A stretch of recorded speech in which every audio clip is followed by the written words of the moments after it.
Okay, we're looking at the next section for Chapter 3. I'm going to go a little deeper in understanding the different branches. The legislative branch is the first article or the first major section of the Constitution. You need to understand in legal documents, whatever is named first is it's showing importance. And so the framers of the Constitution, the people who wrote this pattern, this plan that we utilize, believe that Congress should take the lead. Now, what has happened in recent times and very early, we became obviously very fixated on the chief executive, the president, and that is easier to do because the president is one person and we all get to vote on that person, whereas with the legislative branch you only get to vote for your state senator as well as your representative. Okay, so there was an expectation to be the most important branch, but obviously the focus for most of us is on the chief executive. Okay, there's something called express powers. Okay, and these are the powers specifically enumerated. And so that's you'll hear those terms interchangeable. So they're also known as enumerated powers. So it's specifically written into the Constitution. So the legislative branch can, collect taxes, borrow money. That's what we do for our national debt. They're the ones that declare war. They maintain the military. Naturalization, that is the process of becoming a U.S. citizen. A patent is the legal right to an invention. So when you create something, you apply for a patent, you have legal rights to that, and it's a way to ensure that you get paid for the effort that you put into creating a new product. And so it's one way to encourage patents are one way to encourage innovation in a society. And then we actually have something called the elastic clause, and it pretty much says that there are the powers that are expressed don't necessarily need to write everything down, and so they have additional powers to pass laws to do the things that are actually expressed. When we look at the House of Representatives, this is our last election, and you can see how California really had no change. And the way this works is every 10 years we do a census, a total count of the population, and we don't change the overall number of seats in the House of Representatives, but we reallocate. So after 10 years, states that are losing population, these are the ones in yellow, okay? States that are losing population, as people move to the states, and obviously the states where population was growing, right? These states, and it makes sense, notice, with the exception of Louisiana, we're talking about Midwestern and northern cities. People are moving out of those areas into warmer climates, and so we have to reallocate. How many representatives each state gets. So the minimum number is 1. So you can see these states right here are already at their minimum. Okay, and so we can see how Nebraska is getting really close to the minimum, as is Idaho. The executive branch is in Article 2 of the Constitution. As talked about before, they execute the laws. They put them into action. And the president is on top, but this is the largest branch of all of the government. We think of the legislative branch as being big because there's many senators and representatives and things like that, but you think of the military, all these postal workers and just millions and millions of federal employees are all part of the executive branch. As talked about earlier, the president has a lot of freedom because laws are written very vaguely, and the reason laws often come out vague is that's the best they can do when they go to create law. Remember, the whole process of compromise when you're trying to agree upon something, you have to throw away things you disagree strongly about, and so that often ends up being laws that are not clearly worded. So the president has a lot of freedom in terms of how it's to be executed. The president is commander in chief of the military, even though the president doesn't wear a military uniform.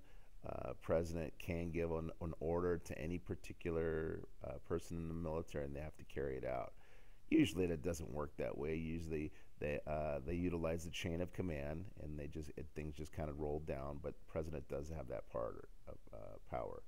A pardon is the ability to set somebody free or to reduce the crime, reduce the sentence of somebody who's actually been convicted for a crime. But remember, this is for a federal case.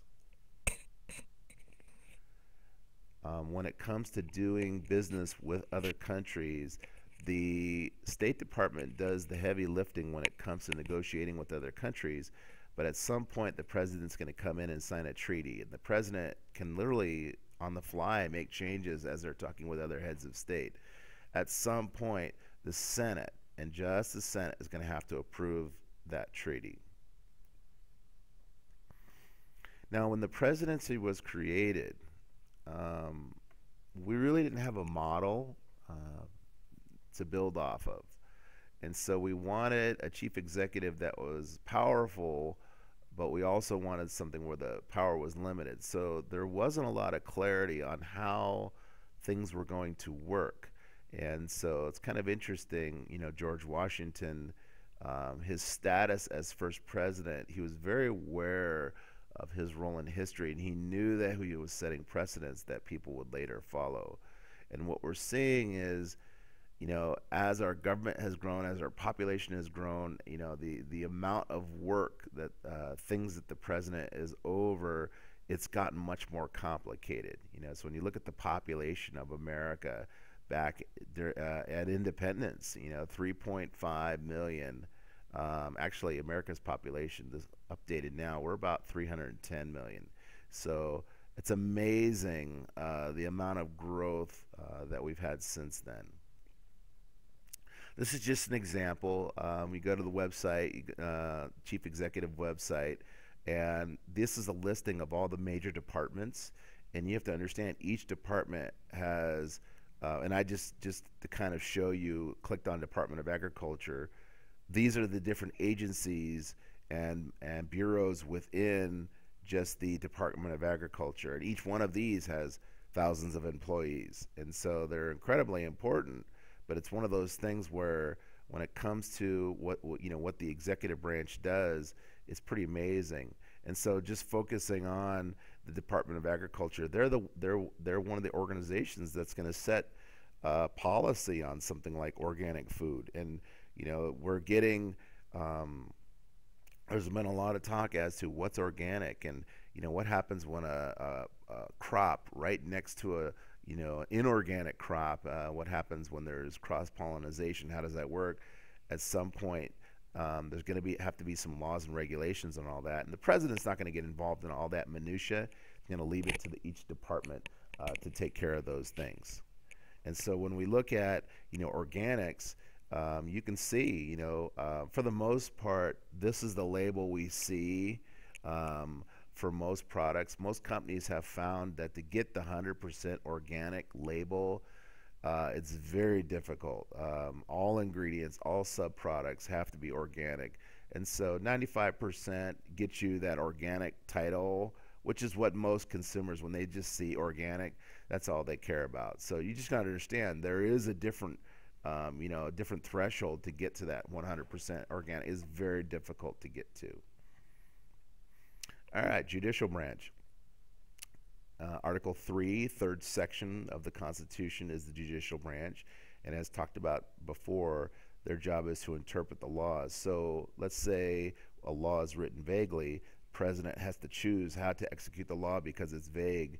And so then somebody challenges how the president's interpreting the law. Well, that's where the third branch comes in, the judicial branch, to actually look at what they do, and to actually, all right, what's going on. And they can also look at other. They can look at, particularly the Supreme Court. They can look at, rulings of lower level courts, lowest courts, what we call the district court in the federal court system, has jurisdiction in a certain area. So if a crime is committed, the case is held in that jurisdiction. And if you lose, you can appeal to a court of appeals, which is the next higher level. And if you lose there, you can appeal to the Supreme Court. And after that, there's nowhere else to go. And you can kind of see here the system. We talked about this. Specialized courts, bankruptcy court is going to fit right in this area. So, if you are applying, for bankruptcy and you don't get a ruling that you agree with, you can appeal to a higher level. And you just got to understand, when you appeal, most times, again, it's a great way to kind of think of it as a pyramid. Most cases, the vast majority of cases are handled at the lower level, and then some actually are listened to at the appeals level. And again, the Supreme Court, and they're the ones that determine which cases they listen to, and they can, if they want to, hear a case for the first time.